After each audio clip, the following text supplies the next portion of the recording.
کیونکہ تعمیر ایزی ہے. ہیلو اینڈ السلام علیکم. تعمیر ایزی کے ساتھ میں ہوں نجف راجہ. ناظرین، امید ہے آپ بالکل ٹھیک ہوں گے اور گھر بناتے ہوئے ایک چیز کا ہمیں خاص خیال رکھنا چاہیے، وہ ہے پیٹرنز آف برک ورک کا.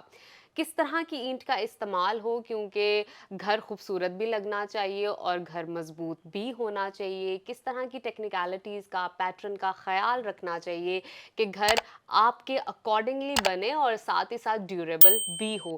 تو پیٹرنز کو ڈسکس کرنے کے لیے برک ورک کے حوالے سے آج ہمارے ساتھ اسٹوڈیو میں گیسٹ موجود ہیں. ان سے بات کریں گے کس طرح کا برک ورک ہونا چاہیے، اس کا پیٹرن کیا ہو، اس کی اقسام کس طرح کی ہونی چاہیے، اس کو اپلائی کس طرح کیا جائے وال بناتے ہوئے.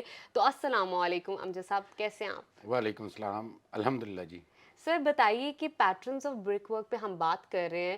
اینٹ لگائیں دیوار پر تاکہ اس کی خوبصورتی بھی نظر آئے اور اس کی پائیداری بھی نظر آئے، کیسے ممکن ہے؟ آپ کا جو کوشچن ہے اس کے مطابق ہمارے جو گھروں کا جو بیسک یونٹ ہے کنسٹرکشن میں وہ اینٹ ہے. ٹھیک ہے. آپ کے گھر میں جتنی اچھی اینٹ کا استعمال ہو رہا ہوگا، اینٹ اچھی سے مراد یہ ہے اچھی اینٹ سائز اس کا پراپر ہونا چاہیے اور اس کی پکائی اچھی ہونی چاہیے اور دکھنے میں بھی اینٹ اچھی لگے. تو جتنی اچھی اینٹ ہوگی اتنا آپ کا گھر، اگر پلاسٹر ایکسٹرنل سائڈ پہ آپ نے نہیں کیا ہوا تو اتنا خوبصورت آپ کا گھر لگے گا. پلس اس خوبصورتی میں اینٹوں کو جب ہم چنائی کے دوران لے کرتے ہیں یا جو برک ورک ہم کر رہے ہوتے ہیں، اس کو جو برک ورک کرنے کا جو ایک طریقہ کار ہے وہ بھی جتنا اچھا یا جتنے اچھے طریقے سے اس کا پیٹرن کا استعمال کیا جا رہا ہوگا، اس سے بھی آپ کا گھر اتنا ہی خوبصورت لگے گا.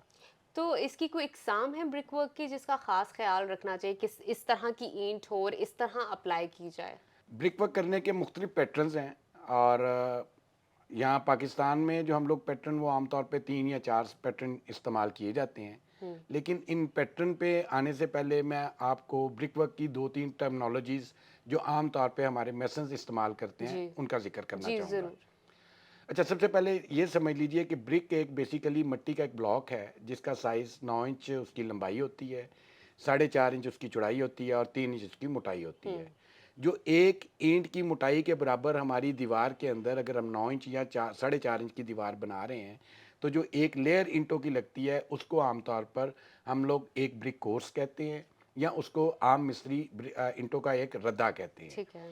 اسی طرح سے جو اینٹ کی لمبائی ہوتی ہے اس کو عام طور پہ ہم اسٹریچر کہتے ہیں، جس کو مستری اپنی زبان میں جیسے چارپائی کے 2 جو لمبی سائڈیں ہوتی ہیں اس کو ہم بازو کہتے ہیں اور سر اور پاؤں والی جو چھوٹی سائڈیں ہوتی ہیں اس کو ہم سیرو کہتے ہیں.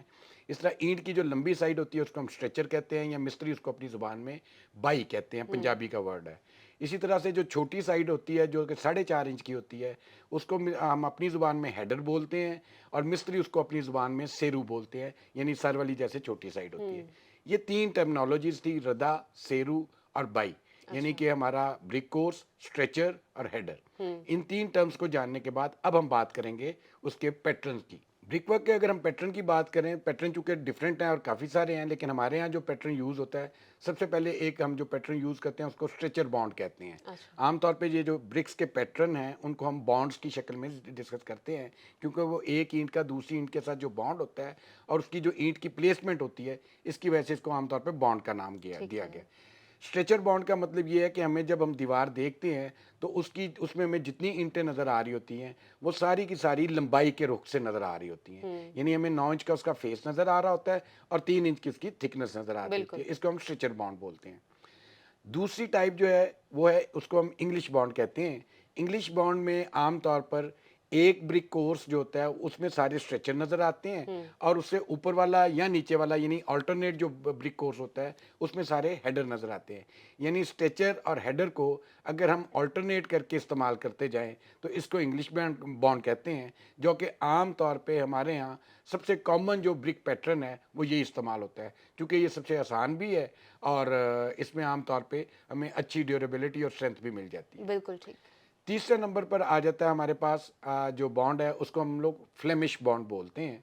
فلیمش بانڈ بیسیکلی یہ اس میں اینٹوں کو اس ترتیب سے لگایا جاتا ہے دیوار کے اندر کہ ہمیں ایک اینٹ کا اسٹریچر نظر آتا ہے، دوسرا اس کے بعد ایک ہیڈر نظر آتا ہے، پھر اسٹریچر نظر آتا ہے اور پھر ہیڈر نظر آتا ہے.